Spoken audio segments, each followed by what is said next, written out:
we recently had a breakout room in the Media Center for Dystopia, and I think it's really important to have outside activities from the classroom so that the students are engaged with what we're reading. And right now we're reading The Hunger Games, so it was really fitting to have a different environment because dystopia is all about creating a different setting, and I really think the kids enjoyed it.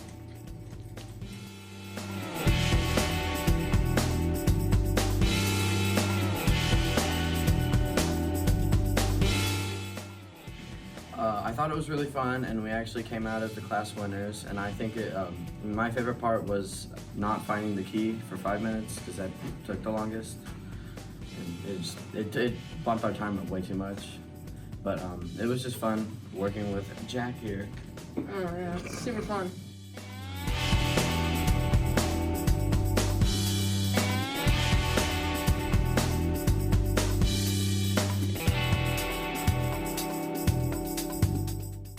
So I came up with the idea of doing a breakout room after asking the kids what they think is engaging. They wanted to do breakout rooms, they wanted to do more hands-on things, they wanted to do more Kahoots, and we really wanted to make this unit very fun and engaging because it was going to be their first novel. So they mentioned a breakout room, and so I was like, perfect, we'll do a breakout room. And they first were going to learn about dystopia and dystopian society. So Julie and I got together and we tried to figure out a creepy breakout room where they would have to break out from a dystopian society. And I think it's really important to do breakout rooms and hands-on learning because it gets the kids working together as a team. And they had a lot of fun. Even kids who are not normally talkative were talking, and kids who don't usually pair with other kids pair with other kids. And so it was a fun thing. The kids won, and they were really quick and they were really good at it.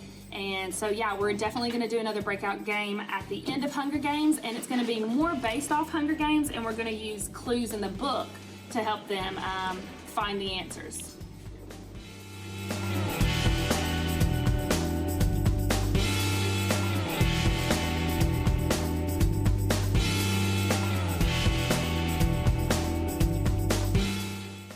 I feel like it's a really good way to get students sort of engaged and get them a way to not just answer a bunch of questions that they get asked, because being a student, that just bores me. But doing the escape room, it gives it a sense of competition, it gives it a sense of just having a team with you, being able to do it, and it gives you a greater sense of satisfaction when you finally solve it.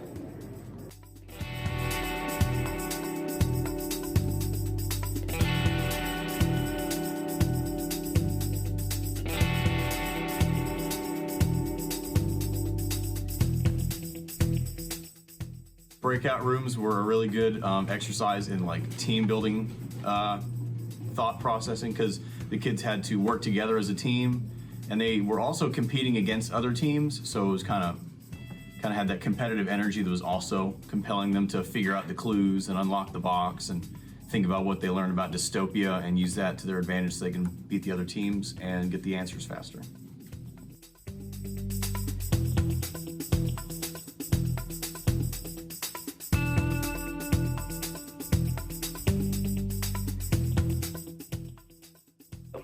I think it taught us more about the book because a lot of the clues hinted towards the book, so it caused us to think about different parts of it.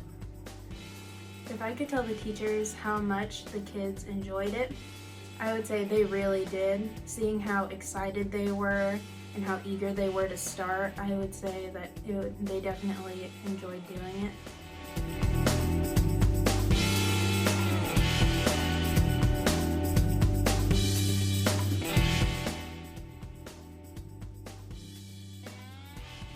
I really liked the breakout room because I really liked working together with a team, and it was like really team building almost. Like it was really fun to work with other people and solve problems.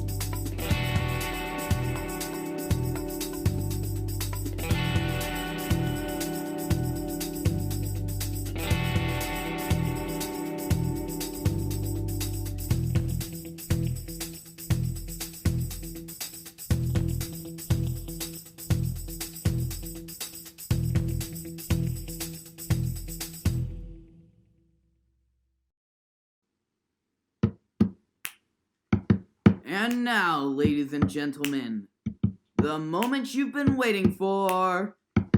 DMS Spotlight.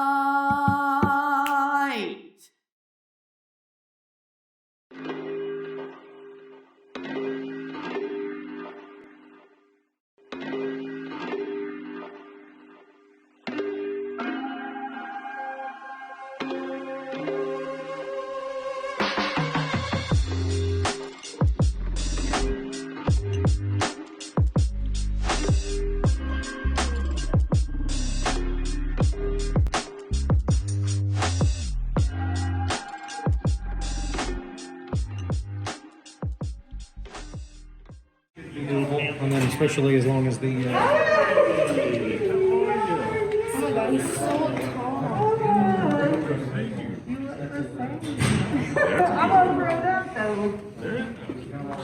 These are my kids. African American people who have made huge differences in our lives. And so I think it might have been Charles who asked a question, and I told them about you, and then I met you. You're my first person of color that I ever met in 7th grade. And you may not even have realized that, actually. She was very quiet. Can y'all imagine me being quiet? I was like Shay you. Yeah. But all of my kids are here, and guess what grade they are? 7th. Yeah. So it was really kind of cool that I remembered my 7th grade teacher in my 7th grade class. We had a good time. a lot of learn. Hey guys, it's Amanda Triplett, the teacher of the journalism program, and I wanted to talk a little bit on our last episode for Black History Month about what we want to leave this year for Black History with. And last year we had lots of famous people who've made huge contributions to our country and our communities on the screens. But this year we focused on people in our school and in our community who've made huge contributions.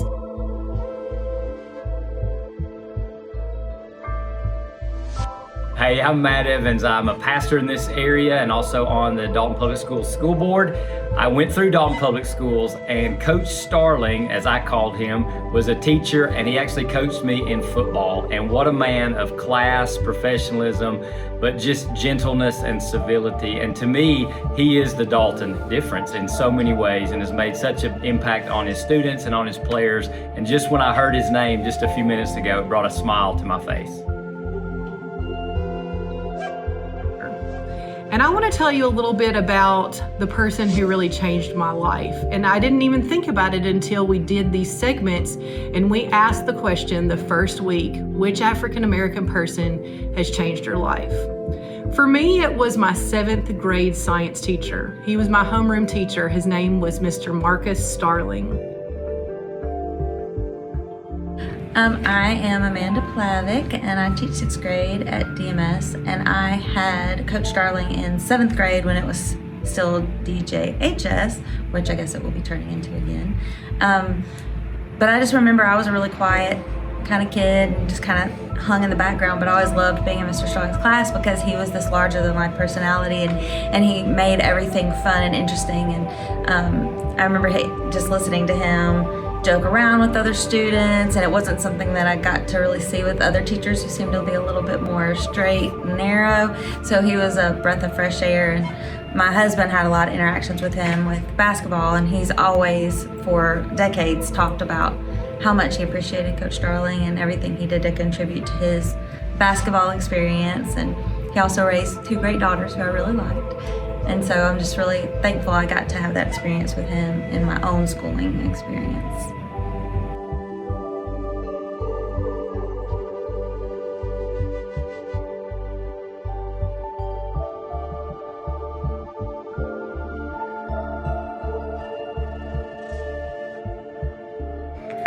Coach Marcus Starling has always been a really important person in my life. He was my 9th grade basketball coach. Also, when I got in the 10th grade and I got on what we call the B team, then he was our coach and just a really great mentor. He really was the first African American I really saw in his position. He had a great job. He he just carried himself just really in such a way that I wanted to be like him. He really took a special liking to me. I could tell he kind of saw some of the circumstances I was in and some of the situations that I just had to deal with, in my home life. And he would kind of pull me to the side after practice. He would make jokes about me. Once he invited me over to his house and I got a chance to meet his wife and just a really person that was really, really important in my development. Somebody in my class asked me if I had ever told Mr. Starling that he had made such a difference with me, and I hadn't. And so he encouraged me, the student, and I reached out to him, and after 32 years, we reconnected, and I told him that his one life had made a huge difference in mine. And so recently, a couple of days ago, he showed up at the school, and he welcomed me again with open arms, and he showed me that he wasn't just my teacher, he was now my friend. And I'm really proud that he's passed on some of those qualities, not only to me, but to other people in our building. From the top, from our chairman of our school board, to our teachers, to our staff members. And that's what I hope we walk away from Black History Month with, is the understanding that every life is important. Every life can make a huge difference to someone else. And I am so very thankful for him.